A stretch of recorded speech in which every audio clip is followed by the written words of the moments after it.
만화 귀멸의 칼날의 등장인물인 키부츠지 무자는 모든 혈기들의 왕, 혈귀의 시작점, 12개월의 수장입니다. 약 1000년 전에 최초로 혈기가 되었으며 태어나기 전부터 늘 죽음이 가까웠던 그는 죽음으로부터 완전히 해방된 영원 불멸의 삶을 꿈꾸고 있죠. 혈기가 되면서 병약한 몸은 극복했지만 태양 아래로 나가면 그대로 죽게 되는 치명적인 약점이 생겨 이를 해결하기 위해 무고한 이들을 희생시키는 일을 서슴지 않으며 타인의 슬픔을 이해하지 못하는 이기적이고 사이코패스 같은 캐릭터입니다. 특히나 숱한 악행을 저지르고도 자신은 천벌받지 않았다는 식의 언행이나 자신에게 죽은 일은 그저 자연재해와 같다는 어처구니 없는 말로 상처받은 이를 더욱 분노하게 만들죠. 또 자신의 안위만 중요하기에 부하인 혈기들을 그저 장기말로 생각할 뿐 유대를 나누는 존재로 생각하지 않습니다. 12개월 상현 정도가 아니면 한 번에 숙청해버리기도 하며 그나마 조금이라도 아꼈다는 느낌이 있는 건 코쿠시보, 아카자, 루이 정도죠. 이는 자신조차도 장기말이라 표현한 귀살대의 당주 오부야시키 카가야와 반대되는 모습. 귀살대가 창설된 이유이자 최종 목표인 무자는 귀살대를 없애기 위해 1000년간 노력했으나 성공하지 못한 상태이며 귀살대를 정신병자 집단, 안 죽는 망자, 파리떼 등이라 표현합니다. 무자는 죽는다면 혈기들도 모두 함께 소멸하는데 무자는 쉽사리 만나기도 제거하기도 쉽지 않은 강자죠. 예외가 단 한 명 있긴 하지만 작중 인간을 혈기로 만들 수 있는 유일한 혈기. 그가 혈기를 늘리는 이유는 약점인 태양을 극복한 혈기를 찾기 위함입니다.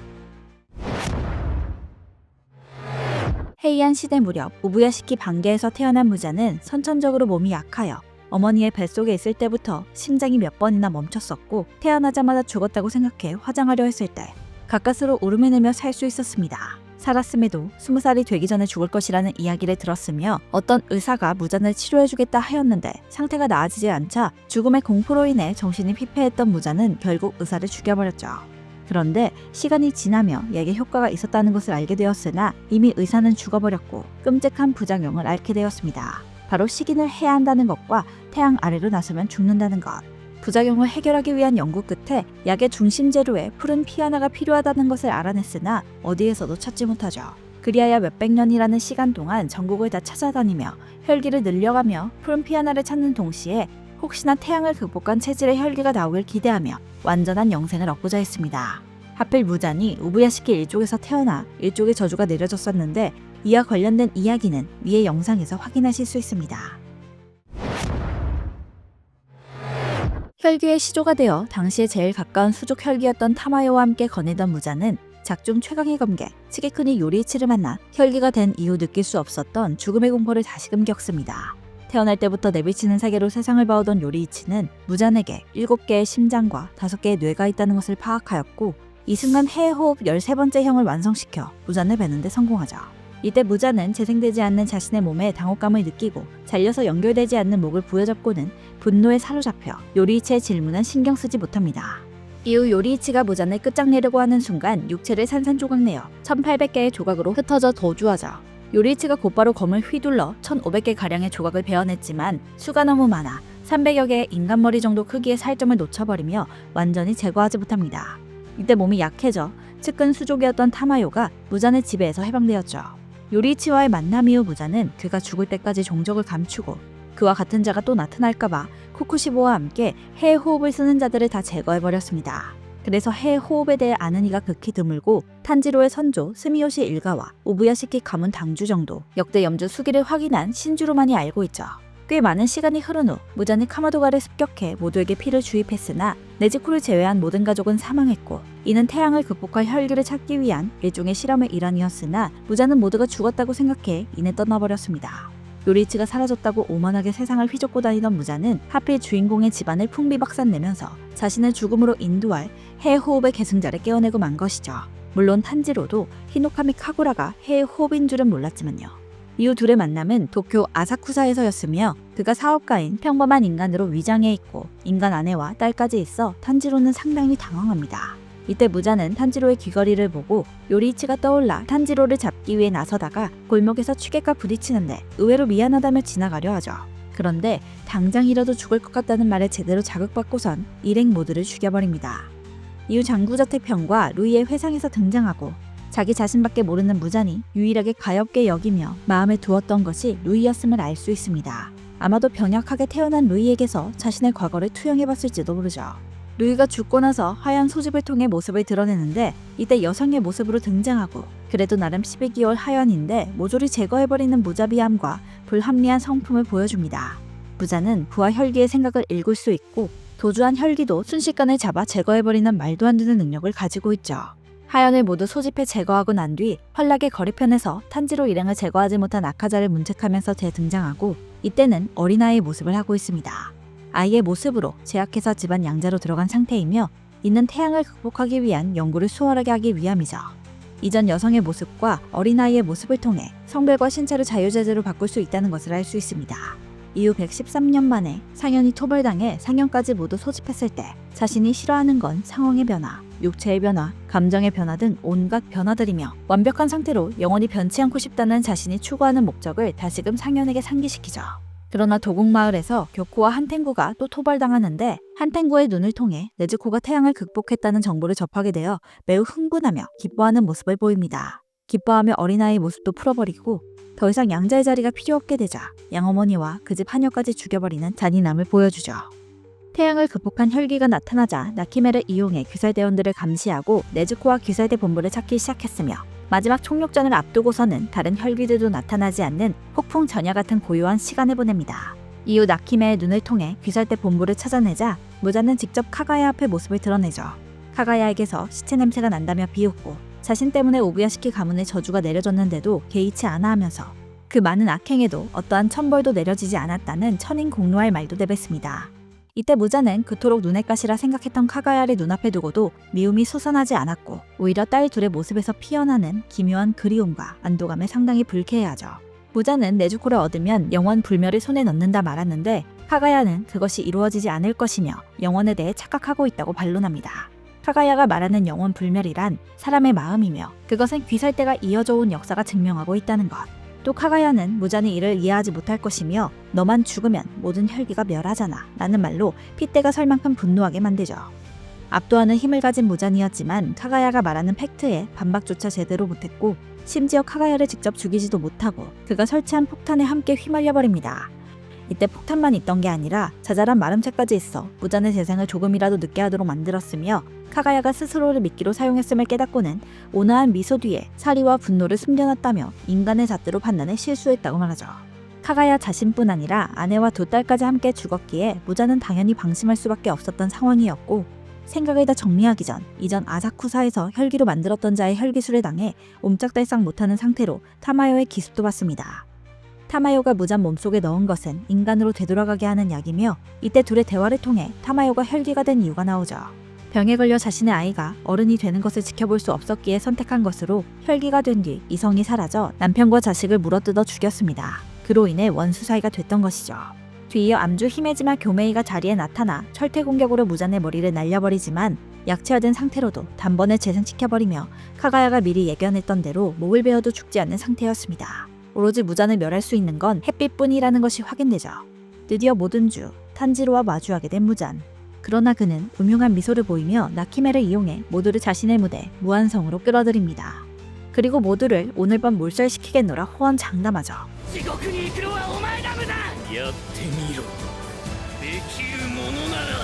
무한성 깊은 곳에서 타마요가 주입한 약을 분해하기 위해 하연급으로 강화시킨 잡혈기들로 귀살대를 붙잡아 시간을 벌고 그 와중에도 참수를 극복해냈으나 인간 시절의 기억을 되찾아 스스로 모든 것을 포기하려는 아카자의 이름을 부른다거나 코쿠시보에게 명령을 내리는 등 계속해서 개입은 하고 있었습니다.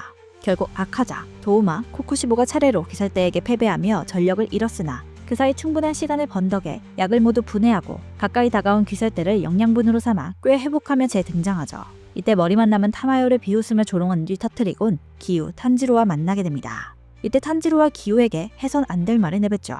너희는 정말로 끈질기다. 너희는 살아남았으니 그걸로 충분하지 않냐. 나한테 죽은 건 그냥 큰 재해를 당한 거로 생각해라. 아무도 천재지변에게 복수하려는 사람은 없다. 마지막으로 귀살대는 정신병자 집단이다 라고 말이죠.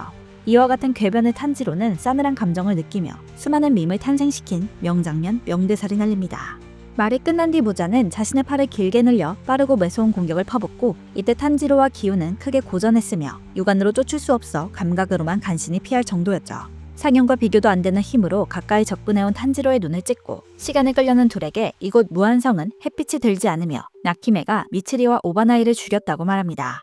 이후 탄지로를 극한으로 몰아 죽이려는 순간 죽은 줄 알았던 미츠리와 오바나이가 등장하며 무자는 크게 당황하면서 분노하며 나키메의 이름을 부르죠. 나키메는 요시로의 조종에 당하고 있었으며 무자는 타마요를 죽임 중죄를 범했으니 무한성에서 쫓아내주겠다는 경고를 듣게 됩니다.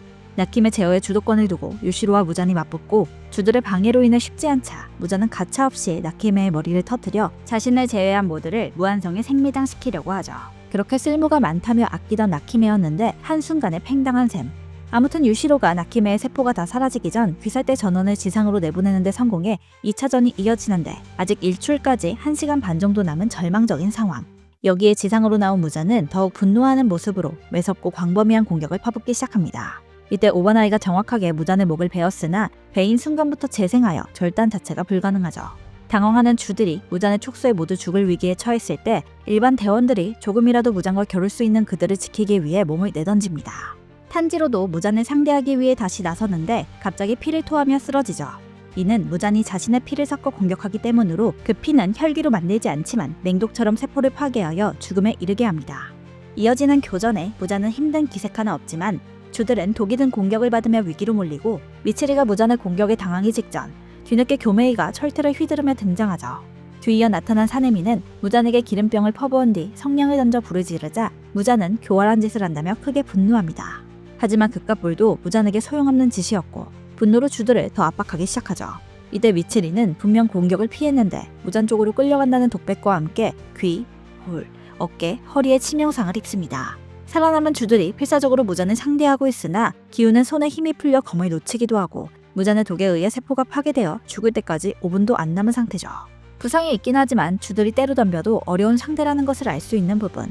절망적인 순간 갑자기 나타난 차차마루가 주들에게 해독제를 놔주어 위기를 넘기고 유시로의 부적을 이용한 이노스케, 카나오, 제니츠도 합세합니다. 무자는 거친 절단면과 움직이면서 생기는 흙먼지, 바람 소리를 통해 모습을 숨긴 3명을 포착해냈으나 혁도를 이끌어낸 오바나이의 공격에 당하자 재생이 느려지죠. 이어서 교메이와 사네미, 기우도 혁도를 이끌어내는 데 성공합니다. 이들은 조금의 승산이 생겼다고 생각했으나 교메이가 내비치는 세계를 통해 무잔의 내부를 보고 이를 오바나이에게 말하는 순간 싸늘한 표정을 지은 무잔의 찰나의 공격으로 모두가 리타이어 고요한 절망을 흐르게 만든 무잔. 남아있는 카나오를 죽이려고 할 때 유시로의 도움으로 다시 일어난 탄지로의 공격으로 인해 실패하고 흉측한 몰골의 탄지로를 보면서 추악한 꼴이구나, 이러면 누가 혈기인지 알 수가 없군, 이라며 조롱하죠. 그리고 해의 호흡 시조 요리이치의 모습과 겹쳐져 보이는 탄지로를 보며 매우 역겨워합니다. 바로 탄지로와의 1대1 싸움이 시작되고 마음을 불태우며 싸우는 그의 모습에서 요리이치가 다시금 보이자 분노를 숨기지 못하죠. 네즈코에게 의존하지 않고 혁도를 이끌어낸 탄지로를 보면서 죽음의 문턱에 가까워져서 강해졌다고 생각하나 그래도 요리이치에겐 까마득히 미치지 못한다고 평가합니다. 요리이치 혁도의 참격은 고작 이 정도가 아니었으며 그와 같은 괴물 같은 인간이 자주 태어날 리 없다고 생각하죠. 무잔의 생각처럼 탄지로는 점점 체력의 한계가 다가오기 시작하는데 자신도 고작 이 정도를 상대하며 애를 먹고 있다는 사실을 알아챕니다. 자신 역시 느려진 것이며 타마요의 세포를 긁어모아 알아내려 했으나 조롱만 당하죠. 열받은 무자는 기억의 잔재를 읽어내 인간으로 되돌리는 약이 실패할 경우를 대비해 두 번째로 1분당 50년에 해당하는 노화를 유발하는 효과가 일어났음을 알게 됩니다. 얼핏 잡아 계산하여 3시간 넘게 작용했을 거라 생각한 무자는 지금 9,000년 늙은 상태. 뒤늦게 머리색이 돌아오지 않는다는 것도 알게 됩니다. 늙었다는 사실과 일출까지 59분 남았다는 것을 듣고 잠시 초조해져 방심한 탓에 탄지로의 공격을 막기도 했으나 이내 탄지로가 산소 부족에 빠져 죽일 기회가 생겼습니다. 하지만 그 기회는 양쪽 눈을 모두 베어 실명한 오바나이에 의해 놓치고 애완벤 카브라마르를 통해 주변을 파악해 자신의 공격을 피한다는 사실을 알고 매우 굴욕감을 느끼죠.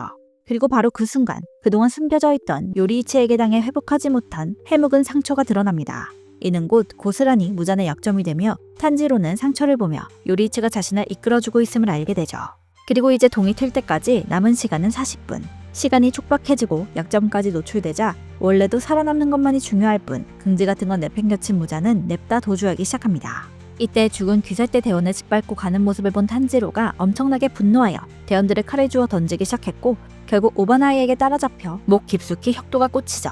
유시로의 혈기술을 이용해 시각을 어느 정도 쓸 수 있게 된 오바나이와 탄지로의 끈질긴 공격으로 무자는 더 이상 도망가지 못했으며 체력의 한계를 느끼기 시작합니다. 그러면서 쓰러져 있던 주들을 회복되는 낌새를 눈치챘으며 일출이 얼마 남지 않자 요리이치 때처럼 분열하여 도망치려는데 놀랍게도 아무 일도 일어나지 않죠. 이는 타마요의 약에 분열을 막는 세 번째 효과까지 있었던 것이며 타마요는 죽음이 가까워져 오는 우잔을 비웃으며 세 가지 약의 효과로 그가 약해지면 마지막 네 번째 세포 파괴약이 듣기 시작한다고 알려줍니다. 육체에 한계가 생기고 약의 성분을 알 수 없어 분석하고 분해하는 것에 애를 먹게 되자 무자는 흉부에 생겨난 거대한 입을 이용한 혈기술 충격파로 탄지로와 오바나이의 신경계를 교란시키고 도망치려 하죠.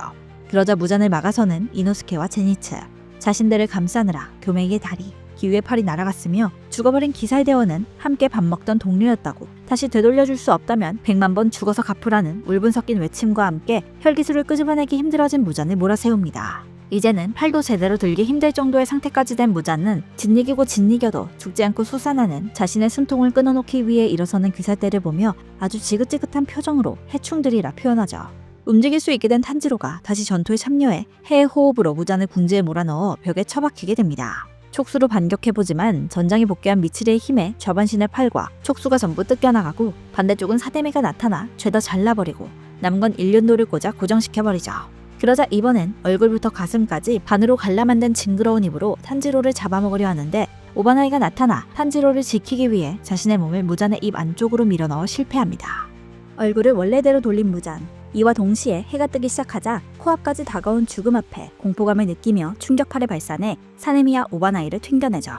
이때 탄지로도 오른쪽 팔도 뜯겨나가고 남은 팔로 혁도를 재발동시키기 위해 노력하는데 힘이 부족해 쉽지 않은 순간 기우가 나타나 탄지로의 검을 지탱해주면서 혁도가 다시 발현되고 무자는 그대로 햇빛에 노출되며 타들어가기 시작합니다. 어떻게든 몸을 지켜야 한다는 판단으로 거대한 갓난아기 형태로 살을 뒤덮어 크게 부풀리는데 참으로 위험없는 구질거리고 추접스러운 발버둥을 보여주죠.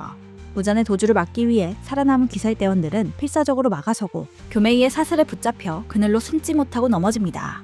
그러자 이번엔 땅으로 파고드는 방법을 선택하는데 기우, 사네미, 오바나이가 필사적으로 막고자 노력하지만 이미 모두 한계까지 몰려 막을 수 없죠. 그때 무잔의 살덩이 내부에 남아있던 탄지로가 혁도를 이용하자 무잔은 피를 토하며 땅으로 숨어들지 못했고 결국 햇빛에 몸이 타들어가 질기고 질겼던 악연이 영원히 소멸합니다.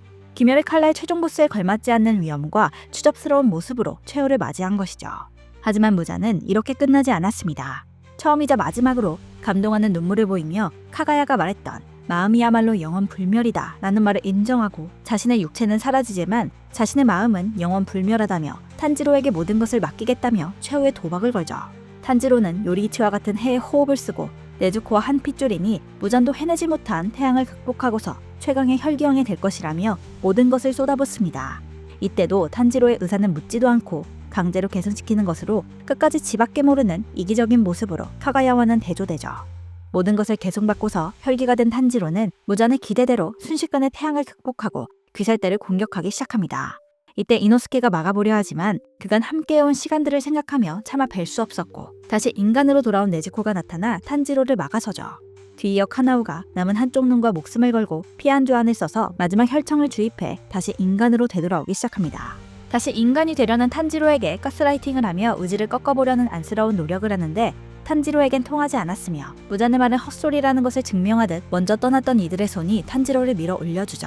절박해진 무자는 급기야 바짓가랑이까지 필사적으로 붙들며 참으로 애처로운 호소하지만 완전히 버림받고서 홀로 남아 진짜 최후를 맞이합니다. 무잔이 사라지자 유시로와 차차마루를 제외한 혈기는 모두 사라졌으며 귀살대도 공식적으로 해산하고 키리아가 장수하는 모습으로 미루어 보아 우부야시키 가문의 저주도 풀렸다는 것을 알 수 있죠. 탄지로의 가족들을 죽이고 동생인 네즈코를 혈기로 만든 장본인 닌이 완벽한 원수 관계이며 기고만장했던 자신에게 첫 굴욕을 안겨주었던 해의 호흡의 계승자라 제거해야 할 대상. 하지만 최종에 가서는 무잔이 처음이자 마지막으로 자신의 모든 것을 넘겨주며 희망을 걸었던 유일한 타인입니다. 카마도가를 습격했을 때 태양을 극복한 혈기를 만들기 위해 피를 주입했던 실험체였으며 그때는 그냥 버티지 못하고 죽었다고 생각해 흥미를 잃고 돌아갔으나 후일 그녀가 태양을 극복하게 됐다는 사실을 알게 된 이후 자신의 꿈을 이루기 위한 유일한 희망이었죠. 서로 다른 집단의 수장이며 공포로서 휘와 혈기들을 통솔하는 무장과 다르게 온화함으로 귀살대를 이끌어온 상반되는 수장의 모습을 보여주는 관계입니다. 무자는 카가야를 아주 눈의 가시처럼 여겼는데 최종에선 그의 사상이 옳았음에 감동하며 눈물까지 보였죠. 과거 병으로 죽어가 어린 자식이 장성하는 모습을 볼 수 없었기에 무잔의 제안에 수락해 혈기가 된 여인으로 무잔이 은인처럼 보이지만 혈기가 된 뒤 굶주림에 사로잡혀 이성을 잃고 남편과 아이를 잡아먹게 되어 타마요의 원망을 삽니다. 무잔이 요리이치에게 치명상을 입힌 뒤 약해졌을 때 지배에서 벗어난 최초의 혈기라서 굉장히 경계하고 있으며 최종장에서는 무잔에 대한 증오로 기살대와 협력해 결국 그를 죽음에 가깝게 만드는 데 큰 기여를 했죠. 무잔이 죽는 순간까지 가장 두려워한 존재로 그를 떠올리는 것만으로도 무잔의 세포가 떨 정도로 트라우마를 가지고 있습니다. 그래서 귀걸이만 보고도 놀라서 경계했을 정도이며 자기가 괴물이 아니라 요리이치가 진짜 괴물이라고 생각하죠. 그리고 결국 요리이치가 남긴 트라우마와 혁도의 상처가 최종 때까지 남아있던 것을 생각하면 엄청난 공포와 악연이었습니다. 일반 혈기에 비하면 월등히 강하지만 상현과 비교했을 때는 약하고 쓸모없는 12개월 하연은 무잔이 아끼던 루이가 죽자 모두 소집되어 엠물을 제외하고는 그 자리에서 죽여버릴 정도로 소중히 생각하지 않습니다. 사실 무잔의 입장에서는 상현도 딱히 장기말 그 이상 그 이하도 아니죠. 휘하 혈기들은 애초에 두 가지 목적인 푸른 피에너를 찾거나 태양을 극복하는 혈기를 찾기 위해 만든 것이기에 이러한 취급이 당연한 셈입니다. 그래도 쿄우가이의 경우에는 하연을 쉽게 다 죽였던 것과 달리 단순히 꾸짖으며 숫자를 박탈하는 정도로 끝내기도 했고 루이의 경우에는 아꼈다는 묘사가 있으며 그가 부모를 죽이고 후회할 때 무잔답지 않게 위로하는 모습도 나오죠. 그래도 최상위 혈기들 집단이라 나름 신경쓰고 대우해주는 편으로 계속된 어긋남으로 단단히 빡쳐서 다그치긴 하나 다른 휘하 혈기들에 비하면 유하게 넘어가는 편입니다. 각각의 상현들로 세세하게 살펴보자면 다키엔 규타로의 경우 다키를 찾아가 자상한 모습을 보여주기도 했으나 본심은 머리가 나쁘다 평가하며 좋게 보지 않았죠. 반면에 규타로의 전투 센스는 높게 평가하며 텐겐과의 전투 당시 독을 사용한 뒤 시간을 끌었어야 했다며 분노했습니다. 교코도 나름 무잔에게 도움이 되어 높게 평가받는데 그 이유가 그가 만든 항아리가 잘 팔리기 때문, 즉 무잔의 자금 출처가 교코인 셈이죠. 한텐구는 늘 질질 짜는 포지션이라 무잔이 좋아할 것 같지 않지만 상대하기 어려운 혈기술을 가지고 있어 성과가 좋아 좋게 평가하고 있습니다. 마지막에 죽으면서 네즈코가 태양을 극복하는 것을 두 눈으로 포착하여 무잔이 이를 알게 했기에 이때는 진심으로 한텐구를 칭찬하는 모습을 볼 수 있죠. 나키메는 혈기술이 워낙 사기라 편리해서 마음에 들어하며 그렇게 12개월이 되기 전부터 무잔의 곁에 늘 있었고 최종 공연 전에 아주 훌륭하게 성장했다고 칭찬하기까지 합니다. 하지만 최후에는 유시로에게 이용당하며 상황이 좋지 않자 결국엔 미련 없이 터뜨려 죽여버리죠. 아카자는 무잔이 가장 총애했던 혈기로 진심으로 강해지는 것을 추구했던 그였기에 충직하고 성실해서 좋다고 합니다. 또 여자는 죽이거나 먹지 않았음에도 수련으로 강해지는 것을 게을리하지 않고 강했고 성과도 좋았기에 특별히 문제 삼지 않죠. 이후 무한성에서 탄지로 기우와의 전투 후 스스로 자멸하려고 하자 아카자의 이름을 부르며 끝까지 어떻게든 막으려고 하는 모습을 보아 상당히 총애했음을 알 수 있습니다. 반대로 아카자의 무잔에 대한 감정은 완전한 무로, 명령을 내리는 자와 따르는 자의 관계일 뿐 존경과 공포, 증오 따윈 없었다고. 도우마는 무잔과의 만남에 감동해 만세 극락교의 신을 무잔으로 바꿀 정도로 숭배하고 충성하나 무잔은 도우마를 좋아하지 않죠. 무잔은 스스로의 경험상 강한 집착이나 갈망이 없는 자는 크게 발전하지 못한다고 생각하기 때문입니다. 그럼에도 상현 2까지 올라온 것에 대해서는 높게 평가하죠. 쿠쿠시보는 비즈니스 파트너라고 언급될 만큼 높은 지위에 있으며 그만큼 무잔과 오랫동안 함께 해온 사이입니다. 무잔에게 반말을 쓰는 유일한 혈기이지만 다른 상현이 있을 때는 무잔님이라는 경칭을 써주죠. 다른 혈기들은 생각을 읽는 무잔을 두려워했지만 코쿠시보는 감정을 억지로 꾸며내지 않아도 돼서 오히려 편했다고 생각했습니다. 그는 무잔과 함께 해의 호흡의 계승을 끊는 일을 도맡아 했고 요리이치를 제외하면 궁지로 몰아넣었던 이가 없었기에 코쿠시보가 토벌당하고 난 뒤 교메이를 만났을 때 코쿠시보를 쓰러뜨린 혈기 사냥꾼이라며 의식하는 모습을 보여주죠. 무잔과 카가야는 공통점이 많은 동시에 철저히 대비되는 인물로 만들어졌습니다. 첫 번째, 둘 다 같은 우부야시키 가문의 사람이며 외모가 닮았다. 하지만 카가야의 인상과 목소리는 온화하고 입꼬리는 올라가 있는데 무잔은 표정이 늘 딱딱하고 입꼬리가 내려가 있죠. 두 번째, 둘 다 몸이 약하다. 물론 카가야의 건강 문제는 무잔으로 인해 우부야시키 가문에 내려진 저주 때문이지만 그는 그것을 인정하고 저주 속에서도 자신이 할 수 있는 일을 찾고자 했습니다. 하지만 무잔은 약하다는 말에 아직도 발끈할 정도로 이를 약점처럼 여기고 있으며 햇빛에 나서지 못하는 것을 아주 치욕적으로 생각하죠. 세 번째, 우부야시키 가문은 저주의 피해자였지만 저주를 풀고 무고한 이들이 무잔에게 희생되지 않도록 기설대를 창설했습니다. 그러나 무잔은 수많은 악행을 저지르고도 한 번도 책임을 진 적이 없으며 자신에게 아무런 천벌도 내려지지 않았다고 뻔뻔스럽게 말까지 하죠. 네 번째, 큰 집단을 통솔하고 있다. 하지만 운영의 방식에서 많은 차이가 나타납니다. 무자는 자신이 만들어낸 혈기들을 장기말 정도로만 생각해 철저하게 이용만 했으나 카가야는 혈기를 멸한다는 목적으로 세워진 귀살대를 통솔하며 온화함과 인품으로 모두의 존경과 충성을 한몸에 받았죠. 지금까지 죽었던 기살대원들의 이름을 전부 기억할 정도로 따스한 사람이었습니다. 무자는 혈기를 오로지 자신을 위한 이기적인 도구로 사용했다면 카가야는 스스로의 목숨도 장기말로 사용할 만큼 이타적인 지도자였죠. 두 인물은 여러모로 비슷한 점이 많지만 스스로 선택한 길에 따라 정반대의 삶을 살았으며 귀멸의 칼날 작품을 관통하는 주제인 남을 돕는 것은 결국 돌고 돌아서 자기 자신을 위하는 것에 부합하는 결말을 맞이했습니다. 카가야의 죽음은 엄청난 기폭제가 되어 귀살대 모두의 사기를 증진시켜 최종에 이르러서 결국 무자는 죽게 만들었고 무자는 수많은 혈기를 거느렸으나 마지막엔 아무도 곁에 남아있지 않은 채로 추악한 발버둥 끝에 사망했죠.